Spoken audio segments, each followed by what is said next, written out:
Bonsoir, jeudi 18 juin, bienvenue dans le journal de la rédaction de TV78. Voici les titres de l'actualité locale. J-10 avant le second tour des élections municipales, c'est le 28 juin prochain. Cette semaine, députés et sénateurs ont validé les règles sanitaires pour l'organisation du scrutin et les dispositions pour les procurations. Que faut-il retenir? Décryptage. Après une chute vertigineuse liée au confinement, le marché de l'automobile semble rebondir. Les clients reviennent pour acheter notamment des véhicules d'occasion, exemple dans une concession à plaisir. Et depuis le 6 juin, il accueille à nouveau les Riders, le stadium de BMX du Vélodrome national de Saint-Quentin en Yvelines a rouvert. Cyclistes confirmés et amateurs peuvent retrouver des sensations tout en respectant les consignes du gouvernement. Quoi qu'il arrive, la flamme de la résistance française ne doit pas s'éteindre et ne s'éteindra pas. C'est par ces mots que s'est conclue l'allocution du général de Gaulle le 18 juin 1940 sur les ondes de la BBC à Londres. Un célèbre appel aux Français à poursuivre le combat alors que la veille, le maréchal Pétain annonçait l'armistice avec l'Allemagne nazie. Ce jeudi, ce sont les 80 ans de ce célèbre appel du 18 juin. De nombreuses communes des Yvelines ont commémoré aujourd'hui cette date par le biais de cérémonies, le plus souvent en public. À Versailles, notamment sur ces images devant le monument aux morts de la Seconde Guerre mondiale, le préfet des Yvelines, Jean-Jacques Brault, a lui rendu hommage à Rambouillet. Cérémonie également du côté de Poissy, devant le buste de Charles de Gaulle. D'autres se tiennent ce soir, comme à Guyancourt. Et pour les 80 ans de ce célèbre appel, c'est l'occasion de se souvenir de ceux qui ont résisté pendant la guerre 39-45. Le conseil départemental des Yvelines met à disposition des ressources pédagogiques en ligne ainsi qu'un jeu éducatif intitulé Réseau. Conçu par les archives départementales, il permet de découvrir comment fonctionnaient les réseaux clandestins et aussi de prendre conscience des risques encourus par les résistants.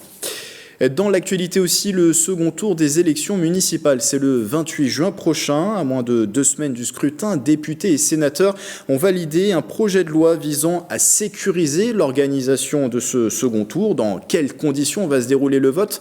On fait le point avec Mélanie Poquet. Sur Saint-Quentin en Yvelines, cette commune invite les électeurs à se déplacer pour ce second tour de scrutin. Le décret voté précise plusieurs conditions. Les premières concernent l'hygiène. Le bureau de vote doit prévoir l'accès à un point d'eau et à du savon ou mettre à disposition du gel hydroalcoolique. À noter que le masque est rendu obligatoire pour les électeurs, les membres du bureau de vote, les scrutateurs et toute personne contrôlant le scrutin. Un masque qui peut être retiré à la demande d'un membre du bureau de vote si le contrôle de l'identité l'exige, mais ce masque n'est pas obligatoire pour les personnes en situation de handicap munies d'un certificat médical. Un affichage doit être présent à l'entrée du bureau de vote précisant toutes ces consignes. Une autre mesure spécifique concerne cette fois les procurations. Un mandataire pourra disposer de 2 procurations au lieu d'une habituellement autorisée par le code électoral. Les personnes fragiles, malades ou actuellement en quarantaine peuvent demander à ce qu'on se déplace chez elles pour établir ou recevoir le document, et la demande peut aussi être faite par téléphone, courrier ou courriel. Il faut alors préciser les raisons qui empêchent l'électeur de se déplacer. Les procurations pourront être établies par des officiers ou des agents de police judiciaire dans des lieux spécifiques autres que les lieux habituels qui sont les commissariats, les gendarmeries ou les tribunaux. La liste sera, elle, définie par des arrêtés préfectoraux, et le ministère de l'Intérieur précise qu'une procuration établie pour le 22 mars est valable pour le scrutin du 28 juin, mais ce n'est pas le cas pour une procuration réalisée sur 1 an et dont la date d'expiration arrive avant le 28 juin. Et d'ici le 28 juin, tour d'horizon des candidats engagés. À Villepreux, le maire sortant Stéphane Mirambeau, en lice pour un 3e mandat, fait face à 2 autres listes. Au premier tour, il est arrivé en 3e position avec Ensemble, allons plus loin. Nous lui avons donné 2 minutes pour vous convaincre.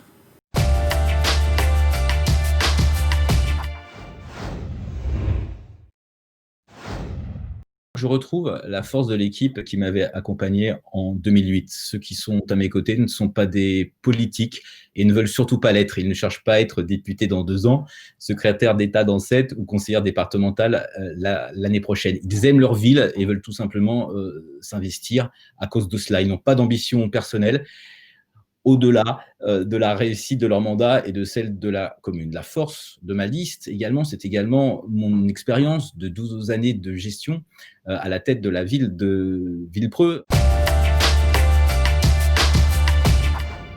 Le point phare de mon programme est de savoir justement de quoi je parle.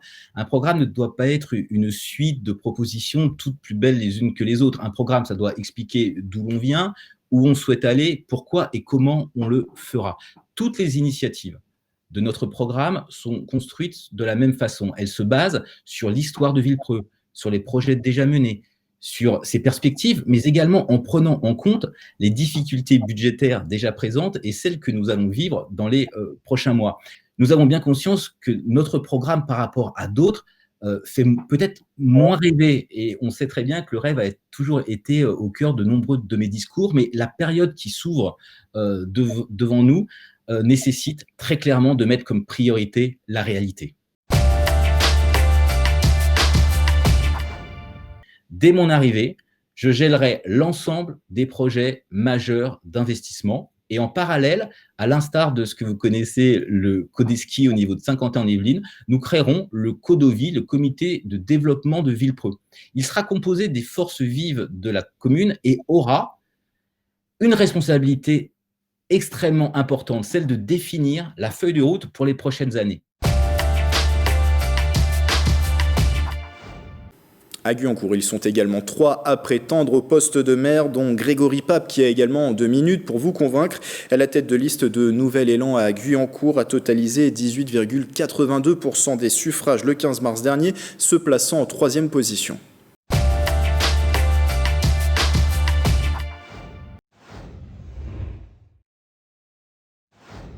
Une équipe municipale, c'est avant tout une famille, car on passe des moments très forts ensemble. Et je voulais profiter de ce temps de parole pour remercier mon équipe. Merci, bravo, c'est vous qui me donnez l'énergie de me battre chaque jour pour défendre nos projets. Nous avons une équipe qui est à l'image de Guyancourt, c'est-à-dire riche de par sa diversité. Nous venons d'horizons politiques différents, mais nous nous rejoignons tous sur le même projet qui est de donner un nouvel élan à Guyancourt. Nous souhaitons nous aider les uns les autres et le bien vivre ensemble. Alors, s'entraider les uns les autres, c'est la solidarité, c'est-à-dire que nous reverrons le budget du CCAS afin de venir en aide aux plus démunis. Nous souhaitons changer de direction en termes de parcours résidentiel, c'est-à-dire de favoriser l'accès à la propriété et ne pas laisser les gens locataires à vie. Et nous pensons également aux Guyancourtois qui ne partent pas en vacances l'été, en leur proposant un Guyancourt plage afin que les enfants, les adultes, tout le monde se retrouve autour d'un événement festif l'été. Pour le vivre ensemble, en fait, c'est redonner vie à notre ville. Nous allons développer la démocratie participative, notamment via les conseils de quartier. Nous allons relocaliser les habitudes de consommation en faisant la promotion de nos commerces locaux et nous allons lutter contre les incivilités, et notamment les rodéos qui gangrènent la vie des Guyancourtois. Notre première décision sera de retravailler un retour à la vie normale. Le rôle d'un maire, c'est d'être à l'écoute et d'être agile en cas de changement tel que nous les avons vécu récemment. Donc, nous allons créer une cellule post-crise sanitaire qui va regrouper tous les acteurs de la ville de Guyancourt, que ce soit au niveau économique, social, commerce, éducation, les seniors, la sécurité, la santé, la famille, l'isolement social, le handicap, tout le monde, pour envisager ensemble le jour d'après.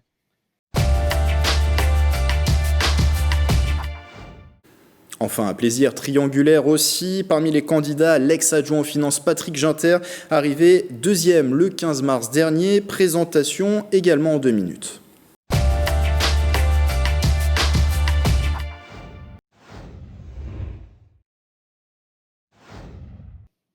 Alors, les points forts de notre liste, c'est avant tout une liste plaisiroise, sans étiquette, avec une majorité de personnes investies dans le monde citoyen, dans le monde associatif. Nous vivons, nous aimons notre ville, nous y sommes engagés de longue date et nous souhaitons effectivement un changement positif sur différents aspects, que ce soit la santé, la solidarité ou l'écologie. Et nous sommes tous engagés sur ce combat commun. Au-delà des 3 aspects, effectivement, écologie, solidarité, santé, il en est un qui sort du lot, c'est en particulier la santé. Nous souhaitons investir au nom de la ville sur une maison médicale pluridisciplinaire de façon à faciliter la réinstallation durable de médecins généralistes et de praticiens sur le sol plaisirois, au nom de la ville, avec la ville, et en leur apportant des services clés en main, de façon à ce qu'ils puissent venir s'installer de manière durable au service des familles.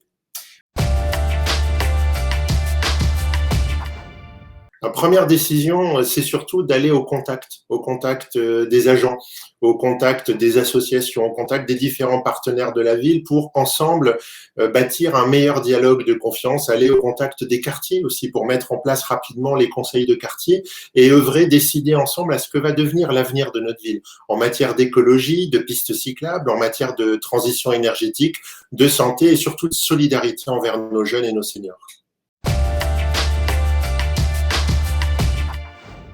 Et en vue de ce second tour des élections municipales, nous vous proposons des débats entre les candidats. Ce soir à 20h, c'est avec les listes engagées à La Verrière, c'est à voir sur TV78 et à écouter aussi sur les ondes de Radio Sensation Yvelines, fréquence 98.4.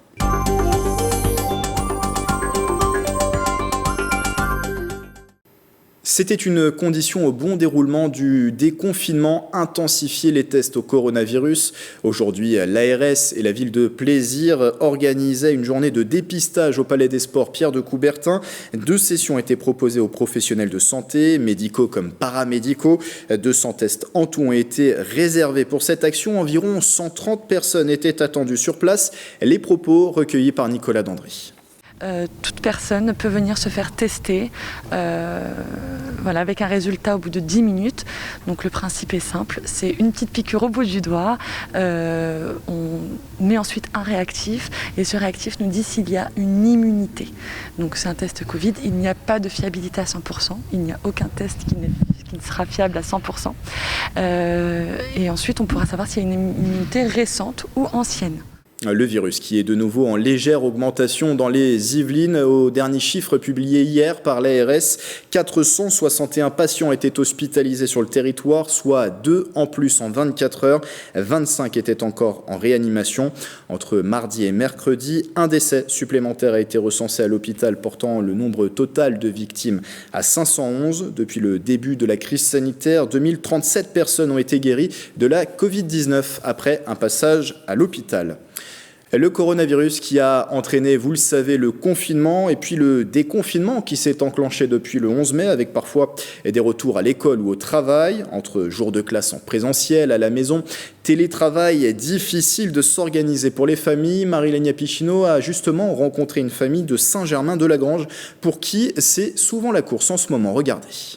Dans cette famille recomposée et déconfinée, il y a Mathilde et Clément, les enfants de Sandrine, qui vont à l'école primaire et maternelle de Saint-Germain-de-Lagrange, et Lucas et Nolan, les enfants de Laurent, qui vont à l'école primaire de Plaisir et au collège de Ben. Une semaine sur 2, la famille passe de 2 à 6, et pour gérer le déconfinement avec des jours d'école différents selon les enfants, il faut de l'organisation. Quand je suis chez ma mère, puisque je suis prioritaire, je vais à l'école toute la semaine. De 4 jours. Et quand je suis chez mon père, en fait, comme il n'est pas prioritaire, je vais une seule fois par semaine. Et en plus des trajets différents pour les amener à l'école, il faut gérer les repas. Clément ? Tu goûtes aussi, demain tu vas au centre, le soir tu vas à la garderie, donc tu auras 2 sacs. Il n'y a pas de cantine et on ne peut pas réchauffer les plats, donc en fait c'est repas froid. Donc le plus simple effectivement c'est les sandwichs. Difficulté supplémentaire, Laurent a entamé un nouveau travail juste avant le confinement. Il a dû se déconfiner plus tôt, dès le 25 avril, et reprendre un rythme complet de 39 heures petit à petit. On repart de plus belle dans l'organisation, et puis c'est vrai que, étant donné que je ne peux pas emmener les enfants là à l'heure actuelle, et que ma femme les garde, elle peut se permettre de se mettre en télétravail. Les jours où les enfants n'ont pas école, Sandrine est donc en télétravail. Depuis le confinement, elle a pris ses habitudes. Les enfants font leurs devoirs le matin et jouent l'après-midi. J'essaye de faire au maximum. Donc en général, je suis pas de bruit ou quand je leur dis quand mon téléphone sonne, de pas faire trop de bruit à côté. Alors forcément, l'annonce de la reprise de l'école le 22 juin était un soulagement, même si tout le monde s'est bien adapté à ce rythme un peu chamboulé. Et en plus, on peut jouer à chat, mais plus d'1 mètre en fait, c'est ça. C'est assez solidaire sur certaines fois, et puis bien sûr, chamaillerie au passage, ça restait la fratrie pour le coup, donc voilà, je pense qu'il n'y a pas de raison. Non, ça s'est bien passé. Non, franchement, ça s'est bien passé. C'était un bon test pour nous. Tous les 6 partiront en vacances au camping en France pour se reposer de tout ça et profiter d'être ensemble en espérant une rentrée en septembre plus sereine. Avant de s'attaquer à un nouveau projet nécessitant organisation, le mariage de Sandrine et Laurent, prévu initialement en mai dernier, est repoussé à l'année prochaine.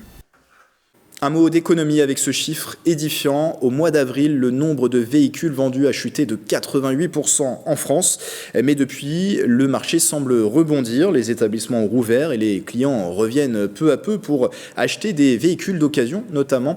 Exemple à Plaisir, dans une concession avec Nicolas Dandry.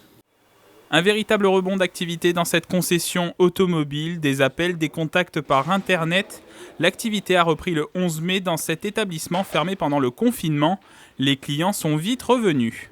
On a fait sur 15 jours l'équivalent d'un mois de commerce. Sur le mois de mai, ça a été assez fulgurant, impressionnant. On s'est même retrouvé avec plusieurs clients sur la même voiture. On a eu un pic d'activité qui est de 30% supérieur à ce qu'on a sur un mois de mai habituel. Les véhicules d'occasion ont eu le plus de succès dans cette reprise. Le plan de relance du secteur automobile annoncé par le président de la République incite à l'acquisition de véhicules verts. Une aide de 7 000 € pour l'achat d'un véhicule électrique et une prime de 2 000 € pour l'achat d'un véhicule hybride. On a eu beaucoup de demandes par téléphone suite à cela, savoir si nos véhicules étaient éligibles, quels véhicules on pouvait proposer par rapport à cela. Donc ça se prêtait très bien avec l'actualité Mini et BMW, avec la Mini électrique ou des véhicules plus récents comme le X3 hybride. Si un redémarrage est constaté dans cette concession, une reprise durable est espérée. Sur les 2 mois de confinement, l'établissement a perdu près de 80% de son chiffre d'affaires. Ce dimanche, c'est la fête de la musique, un événement forcément particulier en ce contexte de crise sanitaire et qui ne pourra se tenir dans des conditions normales. Plusieurs communes ont décidé d'ailleurs d'annuler les festivités pour se conformer aux gestes barrières. Certaines ont tout de même décidé de maintenir des animations avec le respect de la distanciation physique. Morpa vous donne rendez-vous à partir de 16h dans les commerces de la ville pour des concerts. À Manille-les-Hameaux, c'est une déambulation musicale qui vous est proposée à 15h30 entre le musée et la Grange à Blé. Faites de la musique au balcon et au jardin à plaisir. Laissez libre cours à votre créativité musicale depuis chez vous. Pour figurer dans la programmation, rapprochez-vous de la direction des affaires culturelles. Enfin, Versailles et Coignères, par exemple, ont choisi de diffuser des concerts en live sur leur page Facebook. Pour refermer ce journal, depuis le 6 juin, il a retrouvé ses pratiquants. C'est le stadium de BMX du Vélodrome national de Saint-Quentin en Yvelines. Par petits groupes, les riders s'entraînent à nouveau. Il est ouvert, ce stadium, aux cyclistes confirmés comme amateurs. Mais les horaires ont néanmoins été réaménagés et les habitudes changées pour respecter les consignes sanitaires. Mélanie Poquet et Mathilde Demy. Ils ont retrouvé les sensations de la ride en reprenant le chemin des pistes pour les entraînements de BMX au stadium de Saint-Quentin en Yvelines. Les cyclistes sont ravis de pouvoir à nouveau pédaler après 2 mois d'arrêt. Ça fait du bien, c'était long le confinement, donc là ça fait du bien de pouvoir refaire du sport et de refaire plaisir. Il y a quand même quelques modifications, on est moins nombreux, un petit groupe de 10 et ouais, c'est par intervalle, on peut pas y aller tous les jours comme on voulait avant. Même si l'engouement est total pour les riders, la reprise se fait dans un premier temps en douceur. Les compétitions qui ont été reportées reprendront en septembre avec des Coupes d'Europe et Championnats de France. Aujourd'hui, ils travaillent beaucoup les départs et la première ligne droite. Après, aussi des courses qui ont été reportées à partir de septembre jusqu'à, on va dire, décembre. Il y a des courses qui vont revenir. Donc oui, je pense qu'ils travaillent, retravailler l'accélération, se remettre dedans gentiment. Pour respecter les règles sanitaires, le stadium a réduit le nombre de cyclistes sur les pistes, passant de 50 riders à seulement 10. Du professionnel au débutant, tout le monde peut quand même s'exercer en respectant la distanciation physique. On a différentes consignes, différents protocoles qu'on doit appliquer de manière stricte. C'est aussi notre volonté. On a évidemment l'ambition de rouvrir nos activités indoor. Maintenant, il faut savoir qu'on a plutôt l'ambition de favoriser nos pratiques outdoor autour du vélo. Mais on en parle, on essaye de mettre tout ce qu'on peut mettre en œuvre pour rouvrir l'intérieur du vélodrome. Des baptêmes de BMX sont proposés tous les samedis. Pour l'instant, l'équipe du vélodrome favorise l'extérieur en attendant que l'intérieur ne rouvre, la date du 22 juin est en partie évoquée. C'est la fin de ce journal. Merci de votre fidélité. Très belle soirée à tous sur TV78.